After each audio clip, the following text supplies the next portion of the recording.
Hey everyone, welcome back to my kitchen. Today I'm going to be showing you guys what I made for Sunday dinner. I did some baked mashed potatoes, some fried pork chops, and some mushroom and onion gravy. I know the baked mashed potatoes sounds a little bit backwards, but I've been seeing it all over TikTok, and it's how Pioneer Woman makes her mashed potatoes, so this is just my take on that, and they were probably the best mashed potatoes I've ever had. The fried pork chops, I've made that plenty of times, but the gravy, it was my first time ever really making a gravy. I've never cared for gravy ever, but it's starting to grow on me, so I want to start trying to make it a little bit more. And I got these bone-in pork chops from HEB, and I was trying to show you guys kind of what I used that night, but I completely forgot to put the chicken broth in there. I forgot to show the potatoes, but I will list everything down below.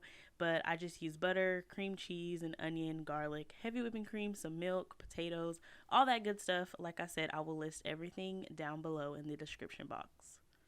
So I used 4 extra large russet potatoes. They're like the Texas size ones that you use for baked potatoes. But I would say if you're just using regular russet potatoes, probably 8 or 9, just depending on how many people you need to feed. But I just use 4 large ones and I scrub them very, very well. And then I like to just peel my potatoes over a trash bag, like a Walmart bag. It's just so much easier for cleanup. And then I didn't cut these perfectly, I just quartered them up. So I just cut them in half, sliced that in half again, and just quartered them into little chunks. And I like to go through and cut off like any weird brown pieces on the potatoes, but as you can see, I still had a little bit of skin left. No big deal. So in a big pot, I'm going to boil some water, and I'm going to add in about a tablespoon of chicken bouillon seasoning instead of salting my water. That's pretty much what I do for anything when I'm boiling it. It just adds so much flavor in my opinion, but regular salt is just fine. Use whatever you have. And then I'm just going to throw my potatoes in there, and I'm going to preheat my oven to 375 degrees because we are going to bake those potatoes. Once your potatoes are nice and fork tender, they're done. You want to take them out and drain them. Mine took about 15 or so minutes. Just depends on how many potatoes you have and how hot your stove gets. My burner gets ridiculously hot, but I just drained those potatoes, poured them into a mixing bowl, and I added 1 whole stick of butter. Mine wasn't softened. I don't know why I didn't think of that, but definitely sit your butter out a little bit before you're going to make this, and it just makes mixing a little bit easier. And then I added in a heaping tablespoon of garlic. Again, that's optional as well. You definitely could go with 2 or 3 tablespoons. There wasn't a strong garlic flavor in this. And then I'm going to go in with half a block of softened cream cheese. For the seasonings, I just kept it pretty simple in the beginning. I just did some salt and I did some garlic pepper just to give it a little bit of flavor. And then before I put it in the baking dish, I did taste it again and I ended up adding some more salt. And I started off with half a cup of heavy whipping cream. Some people were adding half and half. Some people were doing just heavy whipping cream, just milk. So I did half a cup of the heavy whipping cream to start it off, and I took all that and used my hand mixer. I know my arm is like in the way.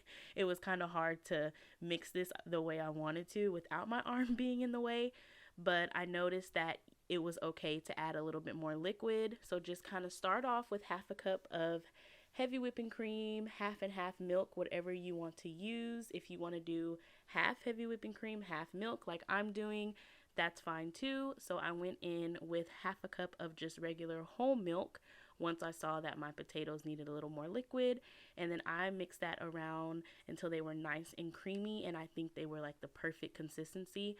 You don't want to overmix your potatoes because they will become starchy and gummy, and that's just not going to taste good.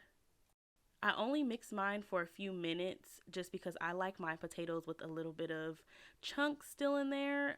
It's totally personal preference. If you like your potatoes completely creamy, you're going to want to mix them until they're completely smooth. But I will tell you, some of those chunks that I left in there did bake out when I put them in the oven. So just keep that in mind. And I did, again, add a little bit more salt because it was still a little bit bland. Potatoes do need salt. Don't be scared. And I cannot believe I didn't put any ranch seasoning in this, but it was my first time making them this way, so I wanted to keep it as simple as possible and see how they came out. So this next step that I saw was the thing that made me say, oh, I'm definitely trying this recipe because you cannot go wrong doing this. So you're going to cut up a couple tablespoons of butter in the little squares, and you're just going to put this right on top before you put this in the oven. And that butter on top after you bake it is just going to make it taste that much better. It's going to make them that much creamier. It really changed the consistency after it came out the oven.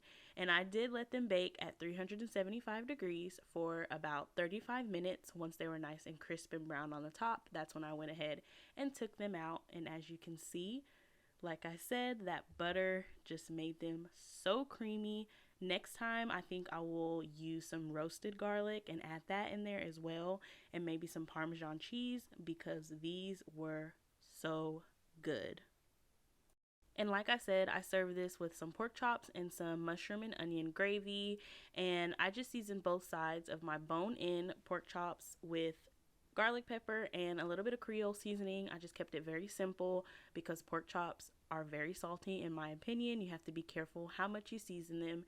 And then in my pan, I have it over medium-high heat, and I added in a thin layer of oil, and then I'm going to also add in about a tablespoon or so of butter. I'm going to add in some more later when I do the gravy, so I didn't really worry about putting too much butter in there at that point. And then I'm also going to season my flour with the same seasoning, a little bit of Creole seasoning, and some garlic pepper as well. So I use way too much flour. There was no need for all that flour, but I don't know, I wasn't thinking.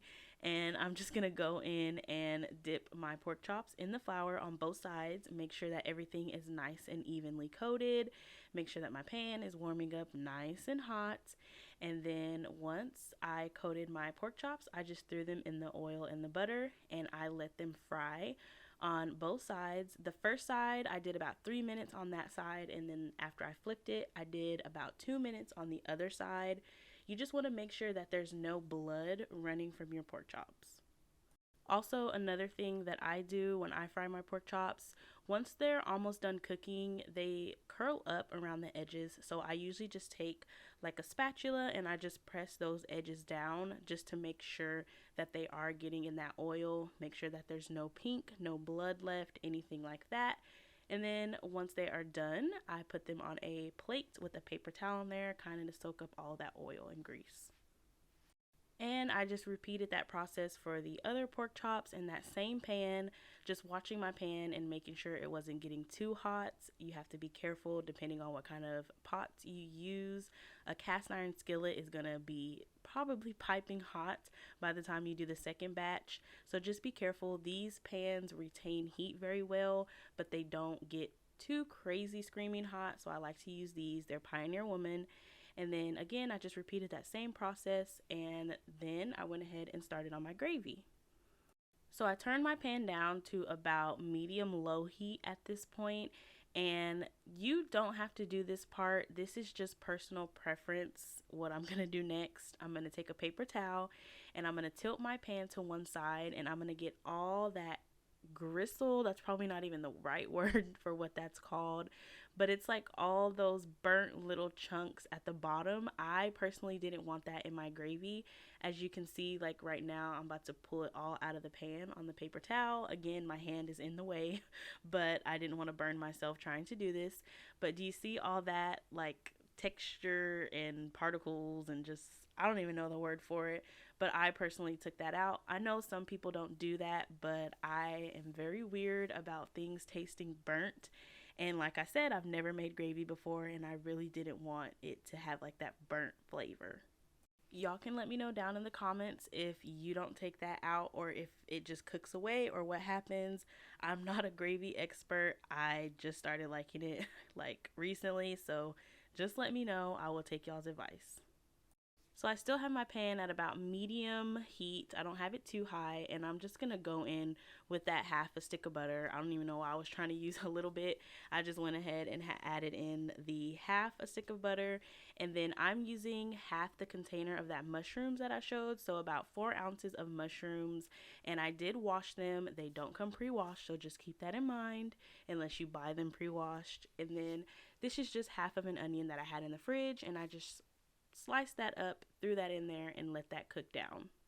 It took about 5 or so minutes, and once they were nice and sauteed, I took them out and I added in about 3 to 4 tablespoons of flour, not too much, and I went in with about 1 1/4 cup of chicken broth. I just used whatever I had in the fridge, and I just added that in a little bit at a time. I did pop it in the microwave for about a minute or so it wouldn't be ice cold from the fridge, and I just let this cook up, let it thicken up. I added my mushrooms and onions back in there. I tasted it and it did need a little bit of seasoning, so I added some garlic pepper, and this is the finished product. Next time, I will definitely add more liquid to the gravy and definitely a little bit more flour. But for my first time, it tasted amazing. The mashed potatoes were definitely the highlight of this plate, and everything just tasted so good together. Thank you guys so much for watching. I'm not sure what I'm going to make this Sunday for Sunday dinner, but if there's something specific you would like to see me make for Sunday dinner, just let me know.